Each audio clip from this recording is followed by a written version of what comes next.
Hello from a very hot day down at the allotment. Came down early morning, do a bit of watering and feeding courgettes and squash and some picking. And the first thing wanted to pick was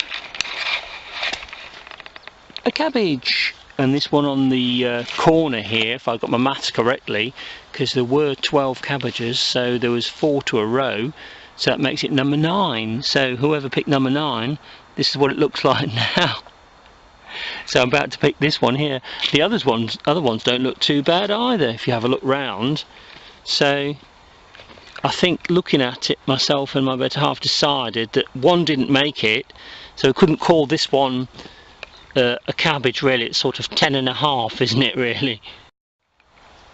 Number 9 is going to go into the cooking pot before the cabbage whites get it, because even as we were coming down, and as you can see it's netted as it was for the competition, they still found a way in, even through this fine mesh, to lay their eggs, etc. No doubt a few caterpillars chomping away. First time I've grown these beetroot cylindra, and as you can see I think some of the earlier ones are ready, so there you go, bursting through. The gooseberries, the hinamaki Japanese variety, I've just been cropping them now. Not a massive crop, but they're quite young, so basically they grow on older wood, and as you can see from these young gooseberry plants, they're too crowded at the moment, and so all of this area in the centre will have to be opened up to let pollinators in and air in. But it seems as if the fruit, when I found it, it's been on the outside of them, on the outside older branches. This is what I was saying about the gooseberry, the hinamakis. They tend to be on the older wood and more on the periphery of my gooseberry plant. I know some of you said that you haven't had any. Well, patience is a virtue with these ones. These are about 2 or 3 years old, and they only fruit on older wood, so I've cut back quite a bit of the younger wood, not all of it, but a lot, only leaving about 5 leaves on the young wood. You can tell that because it's green. What's grown this year is green, but that's not bad from one. This is probably about 4 or 5 times as much as you can see there on one plant. Well, on closer inspection I thought that was about it for the gooseberries, but as you can see they just keep coming and coming this year. Again, noting on the older wood on the periphery of the plant, but some more hinamakis here. The blackcurrant, I've kept these protected by gooseberries on the outside of them, and there's a fence on the other side of this, but I've noticed the birds don't seem so keen on black currants. They absolutely love red currants though, but I don't mind them having some because some do fall in this heat. But I get these as and when as I come down. They're kept a bit cooler, so they've lasted longer in this extremely hot weather. It's 33 degrees centigrade yesterday. So these are the red currants. These are well ripe now, as you can see. We've had very large trusses of these, and as and when they're perfect for just putting on your breakfast cereal. Well, from an entire set of plants growing up, one of my stringless bean pole sets, wigwam shape, I've only got 6 so far, and it's well past, it's getting late July.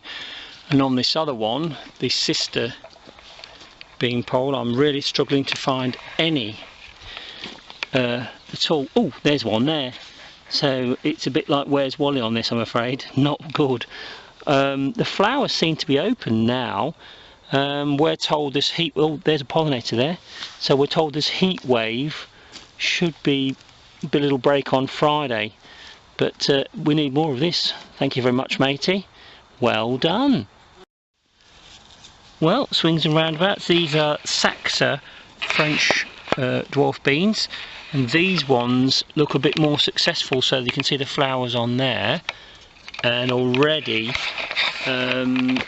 bring you along here, you can see that these dwarf beans are starting to crop. So I don't know what it is with my stringless climbing beans this year, but my neighbours already planted out some of their they've put some new seedlings up to replace the ones that are up already on their climbing beans. These are early bird sweet corn, and as you can see there's silks on them, and I'm hoping that this pollen here has done its job. They've struggled quite a bit in the intense heat, even for sweet corn. I think it's a pure strength of the sun really, but they seem to be setting, and of course supposed to be an early variety, so I'll have to see how they get on. One good use of having a wild part to your plot, like I've got down here on the bottom, which is mostly comfrey, is old plant pots that are breaking down. I've put them in one pile, as I believe the hedgehogs have used this to make a nest, because I've seen a couple of babies and the parents around, and I've left out some water for them.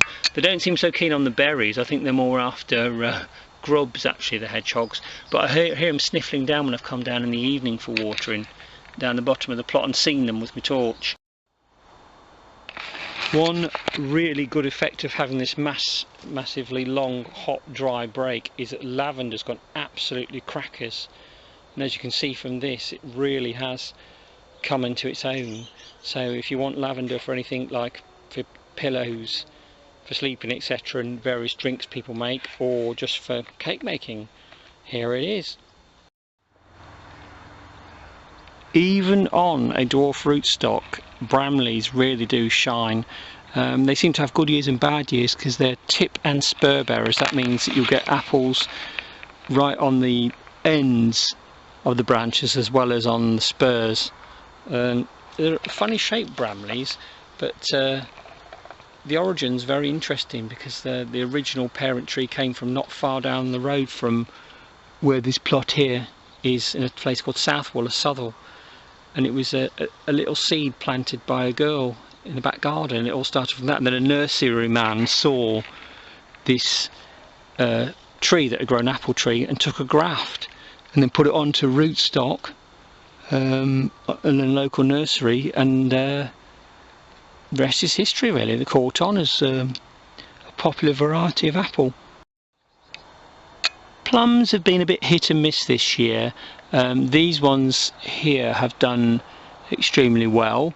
There's some sort of moth I think that seems to be attacking these, but I've made a little spray I've been using. It's a mixture of eucalyptus and rosemary, and basically I've put a bit of garlic in there as well, so it basically is to work on the insects. These aren't ripening yet. I've got other plum trees where the plums are far riper, but these ones look like they'll be okay. Hopefully the stringless beans will recover, because managed to get this is from 2 sets of plants growing up the poles, so that might be enough for a couple of meals. And not like it was last year, but maybe not a total disaster anyway.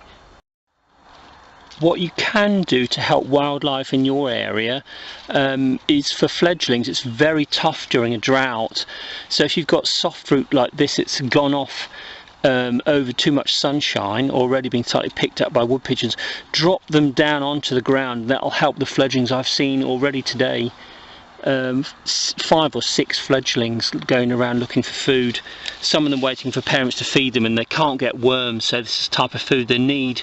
They're less keen on black currants, but I've just seen a blackbird eating some, and I've seen some where they have, you know, the birds in the droppings, so they will have them if they're starving. And I do think the fledglings are struggling. As you can see, the ground is baked dry and hard, so you can just do them a favour.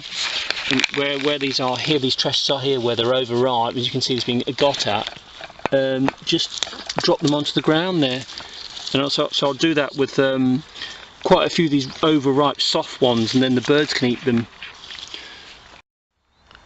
First time I've grown squash down here, believe it or not.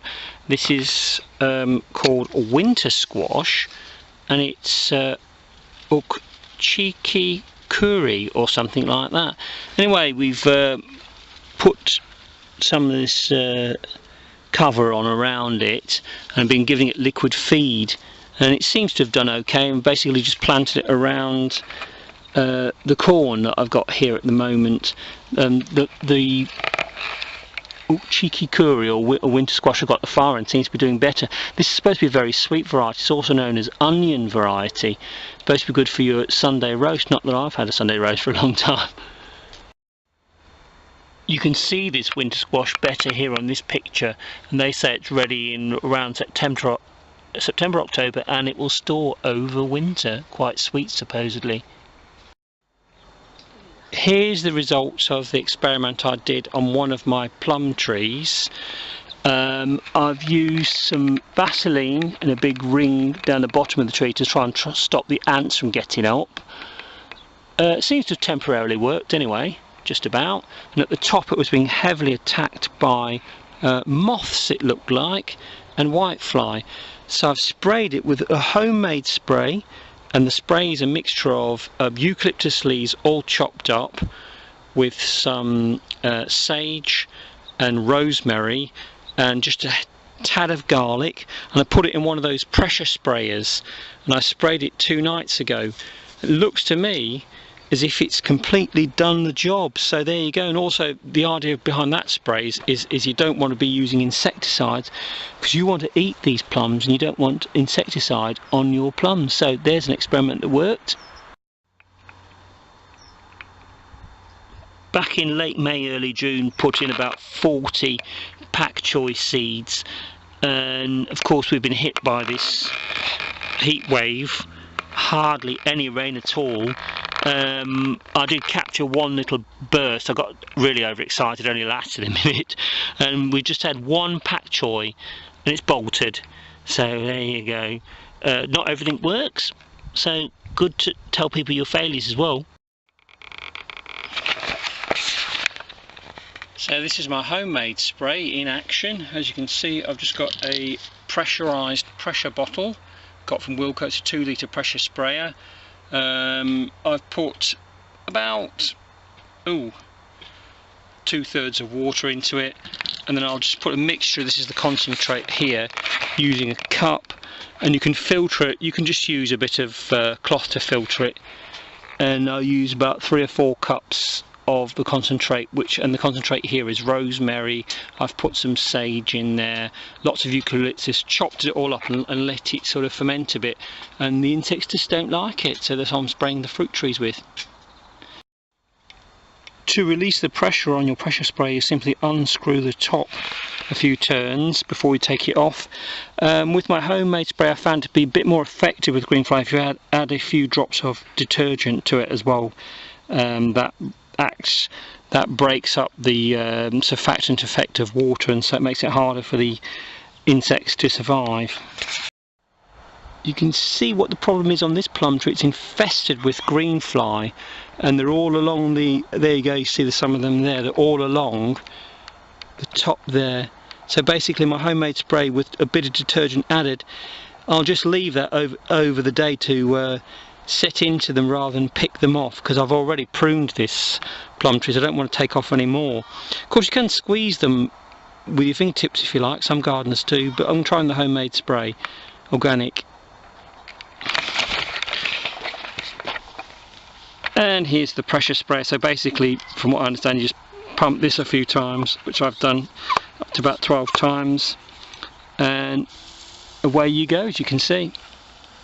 And I do the whole trunk as well, keep pumping and spraying, and to release the pressure you simply unscrew the top. Don't take the top off without unscrewing it gently, because that will release the pressure. So crack on with that little job. I noticed on our news feed it said that one consequences of this heat wave in the UK is early ripening of blackberries, and we've had a big swathe of them down the bottom at the wild end of our plot, because I actually planted these, some from seed, and others I brought cuttings from home, and I just kept putting the cuttings in, and some of them took root, and basically that's it. The management's quite easy when you find these leaders, because blackberries will throw up a leader with no fruit on. There's one there. Always chop them out, because they can grow 6, 7, 8 feet very quickly. So I take out the leaders basically with no fruit on. This year has been absolutely superb for red currants, as you can see, and I've dropped a few of the overripe ones down for the young fledglings, and every time we come on the allotment you can hear them. I do feel really sorry for them because you can see how baked hard the ground is, so anything like this is welcome relief to a little fledgling to see it through in its early days. Well, gave in to temptation, the beetroot cylindra. I thought, I videoed earlier, I'm going to have that for din-dins tonight, so I've picked it. Well, since we're entering the last week in July, and here in the UK that's at the moment school holidays, it's goodbye to pak choi. You can see the old label there, and it's gone now, the one that's bolted. And on the same plot, without wasting any ado, I'm going to plant these French beans Saxa. I've got these from Lidl, and they're a dwarf French bean. You can plant them right up to July, and it's July now. Germinate in 10 to 20 days. Basically avoid frost. Well, there won't be any here, we've got a heat wave. Most popular bush bean variety, well suited for deep freezing. I do like these French beans Saxa, or as I called them in an earlier video, dwarf French beans. And thank you to Southboy, he told me that that originates off the M1 in the Sheffield region, but I do like saying that. Dwarf French beans. Dwarf French beans. These are the dwarf French beans, so basically I'm going to plant these about 40 centimetres apart, and that's obviously well over a foot, okay, because I'm just doing straight planting, okay. So that's the Saxa dwarf French beans sown, 25th of July, and all watered in on the little spot here. They'll be well shaded by this little apple tree here on a dwarf rootstock.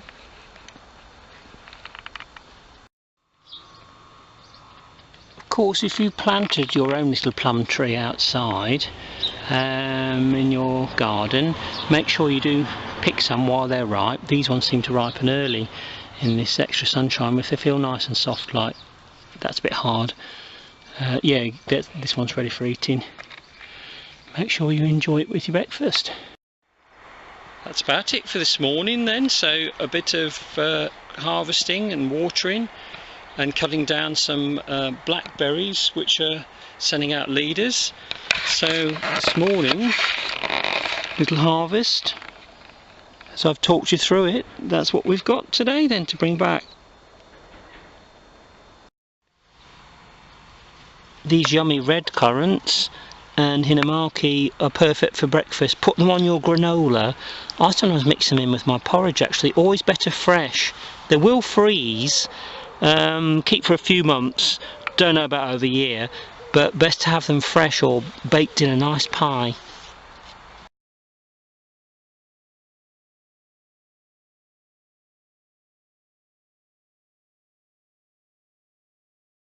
We've got some rain, I'm gonna do a rain dance, a rain dance, a rain dance. We've got some rain now, rain dance, look at that up there.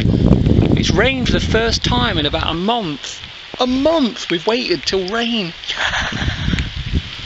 Here it is over the allotments. And there's the moon up there.